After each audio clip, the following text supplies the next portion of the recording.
people don't have, I use oak and all that, so. Hi, my name is Gary Alexander, and I'm a self-proclaimed pit master. Now, don't go ask anyone if that's true, but yes, I am a self-proclaimed pit master.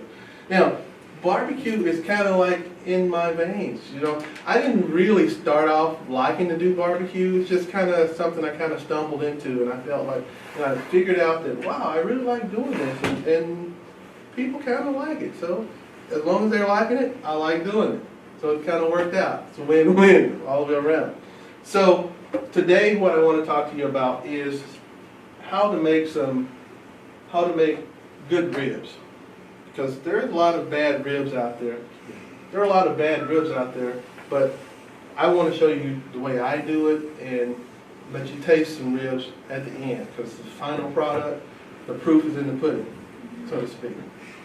So before we get started, I want to ask you a question. Has anyone ever had bad barbecue? Yes. Yes, that seems to be universal. Mm-hmm. A lot of us have had bad barbecue. What was bad about the barbecue thing? It was either undercooked, Or too smoky, overcooked. Mm, The sauce was bad. the sauce was bad. And that's another thing. I don't use sauce. That's the best. And the reason I don't use sauce is because it's just a theory of mine. I believe, like, I love steak, right? And I went to a restaurant one time, and the lady came, I ordered steak, and she came and said, would you like some steak sauce? Steak sauce. If I gotta have steak sauce, something's wrong. That's the same way I feel about barbecue. If I have to have sauce, something is wrong. Now, sauce is a compliment, and you can have it on the side, but I don't use sauce on my barbecue Yeah. at all. Only rubs and seasonings and that kind of Yep. thing. Okay? So, today we're going to talk about how to choose ribs, what you look for when you go in the store and you choose ribs, what kind of ribs you want to use for the barbecue. We'll talk about the meat prep portion where you trim the meat, how you trim the ribs. There are a couple different ways. And with the seasoning, we'll just briefly go over how you season the meat. And we'll talk about the grill prep using charcoal, how you light the charcoal, and the placement of the charcoal in there when you're doing ribs. This is very different. And we're talking about the cooking, the time, and the temp that you want to cook your meat at. Now, barbecue is an art in and of itself. A lot of people love barbecue, but most people don't want to take the time to do barbecue because it's work. There's cleanup, there's prep, there's searching for the meat, there's seasoning the meat. There's a lot of steps involved in barbecuing. So, first of all, choosing the ribs. You want to use pork spare ribs as opposed to baby back ribs. Now, if you don't know the difference, pork spare ribs are the big slab. So I brought in a slab of pork spare ribs here. And basically, it's a big cut of meat. Difference between pork spare ribs and the baby back ribs is the baby back ribs is much smaller. Whereas pork spare ribs are about that wide, baby backs are about that wide. They're both about the same length, but the pork spare ribs have more meat on them. And if you notice, if you've ever paid any attention and you went into a barbecue shop, some of the names that are around here, if you go into the barbecue shop, generally they're going to have pork spare ribs. They generally don't have baby backs.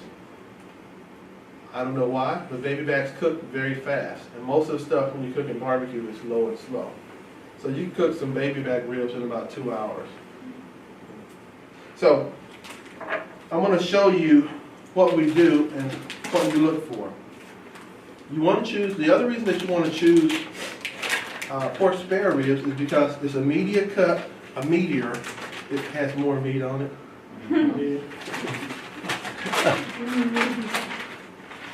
And it also has more fat on it than the baby backs. And why is that important? That's important because that's where your flavoring is, in the fat. That's where your meat stays moist because of the fat. When the fat renders during the cooking process, it makes your meat moist. Now, this rack of ribs here, I washed it at home, I cleaned it. I have a vacuum pack machine, so I took it out and I vacuum packed it like this. And so basically what you're looking for is you're looking for a cut of meat or some ribs that has lots of meat on them. And you see those striations of fat that are down through there? That means that that's where the flavoring is going to rest. That's where it's going to be really moist. And so next thing you do is, that's how you choose the ribs. You want to go in there and get a big cut like this, and you want to see some nice striations of fat on there. That will lead you to believe that you're getting a good cut. The other thing you want to do is you want to start your meat prep. And how you do that is you go in and you take, the first thing I like to do is to take this part. See this, we call this a skirt. This part here. This is basically just another fold of meat there next to the ribs. So the first thing I like to do is I like to take that off.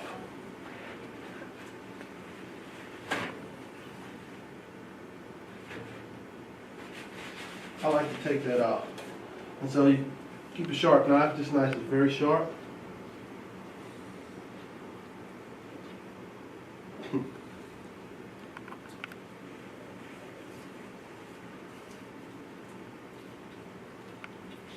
So just take that off, lay it to the side. And then you proceed to take off little pieces of fat, just the excess fat. You don't want to take off too much fat because that's going to help with your flavoring, as we said earlier. So take off some of this fat. And this is a cap on the end. You can actually take that off. So just cut in there, take that off.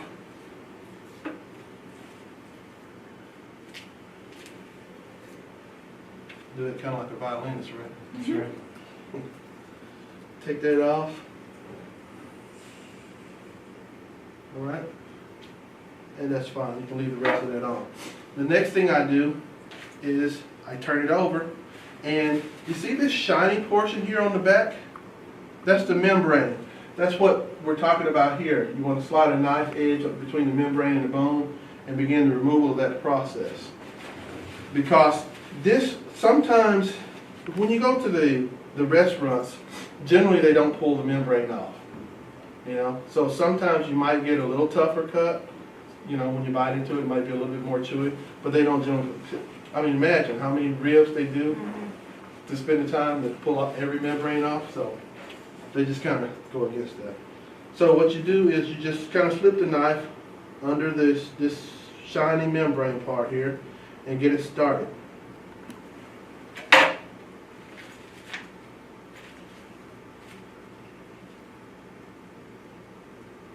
And then you take a paper towel, you grab onto that, and you pull.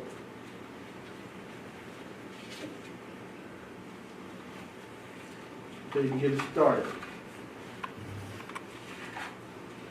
Once you get started, it just starts coming off like that. You just keep pulling until you get it all off.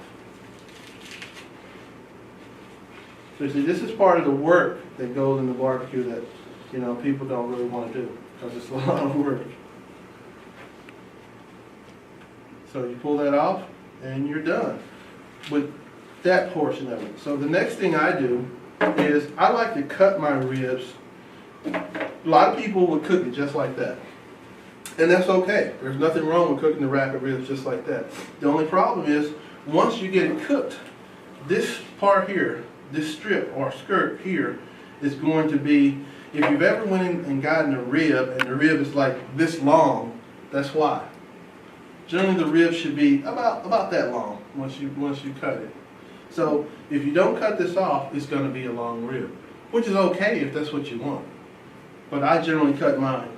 So I just cut this skirt here, just start here, just run my knife down there, just cut it off.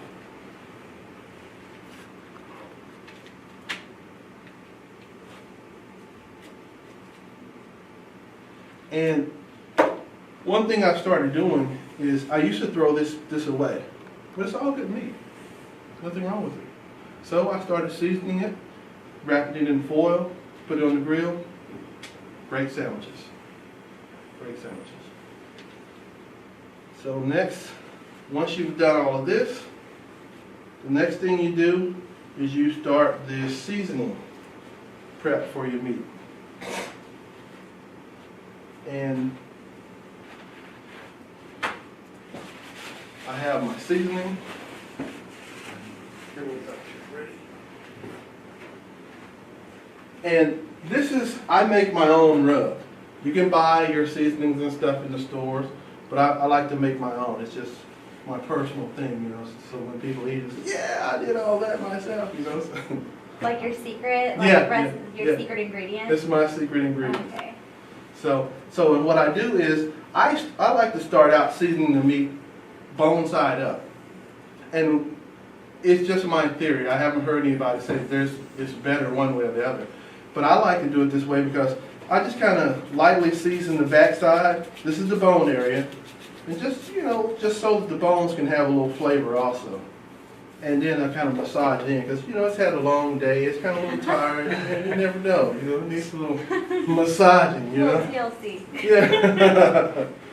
So just sprinkle it. You don't have to do too much on the bone side. And once you've done that, then you turn it over on the meat side. Now this is where I like to get wild with the seasoning.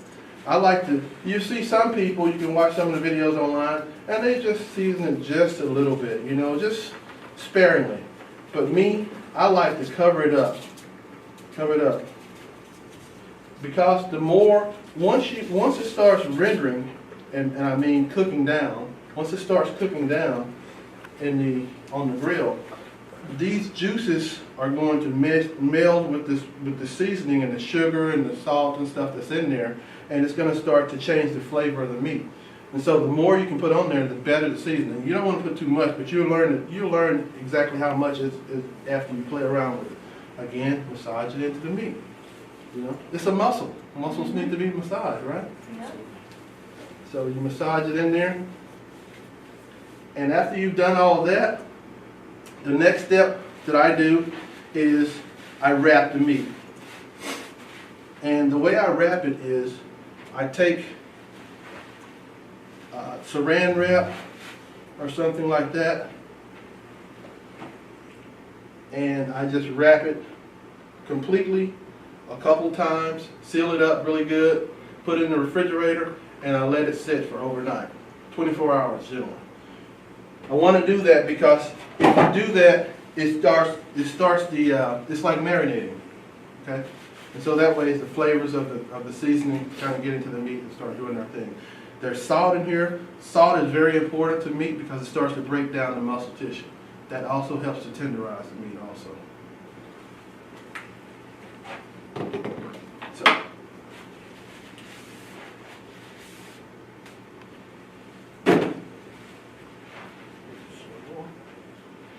Take this, put that meat.